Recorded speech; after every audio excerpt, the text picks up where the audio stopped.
Hi there, welcome to the Small Business Coffee Break, the video series where we take a few minutes to work on your business, not just in it. Today we ask, what is employee leasing? To Stephanie Fortune of Fortune Business Consulting. Stephanie has over 8 years of experience as a PEO consultant, so grab a cup of coffee and let's get into it.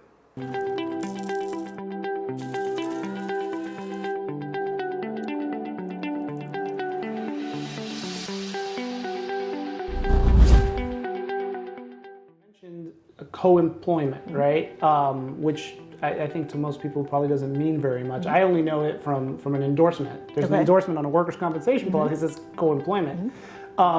So does that have to do with the actual leasing of the employee, like what employee leasing is? What is employee leasing?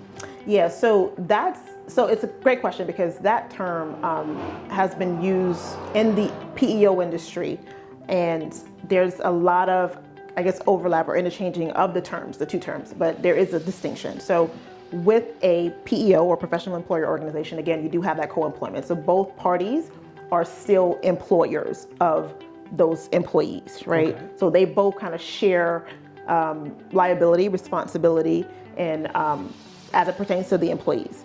Now, when you talk about employee leasing, right? And so what it actually is let's say I'm the worksite or let's say I'm the company, right? And you're maybe a staffing firm or recruiting firm or something to that effect. And you're then leasing employees. So they're actually your employees that you're then leasing to me as a company. So I do not have any W-2 persons. You have W-2 persons that you're letting me borrow, so to speak, right? Okay. Whereas in a PEO arrangement, they're my employees that we're essentially like subleasing. So again, kind of through the co-employment relationship, it's kind of going through you and coming back to me.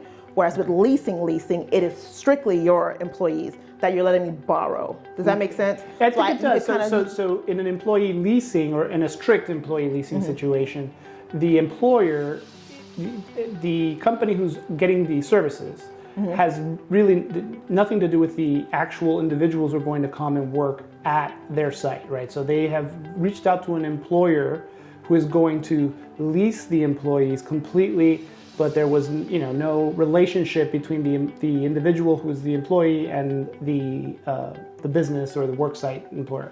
Correct. And whereas with the PEO, it starts with that small business. Right. It starts with that business where they're saying, hey, we're going to create a co-employer agreement so that we can move this administration part off to the professional employer organization or the PEO.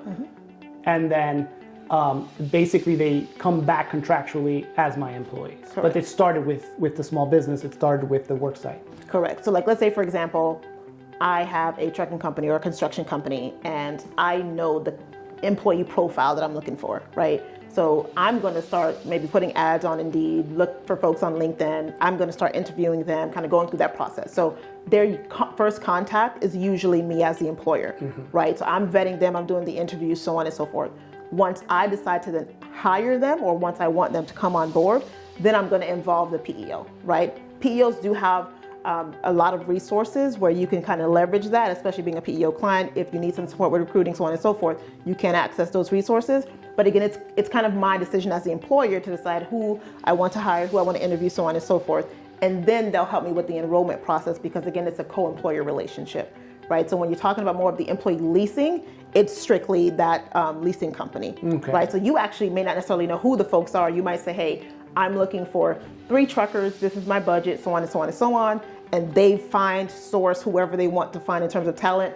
You do maybe a few interviews, then you have that person. And you probably pay them a fee or a percentage of that person's salary or something to that effect. So you don't get the opportunity to say, hey, this is what I'm looking for on the front end. This is, who I'm going to kind of source in terms of bringing them internally into the organization.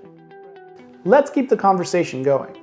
If you have any questions you'd like to ask Stephanie, ask it in the comments or her contact information is in the description. If you have any questions you'd like me to ask Stephanie or any other professional in their field, my contact information is also in the description and I'm always available through a direct message. See you next week for another cup of coffee and more questions answered.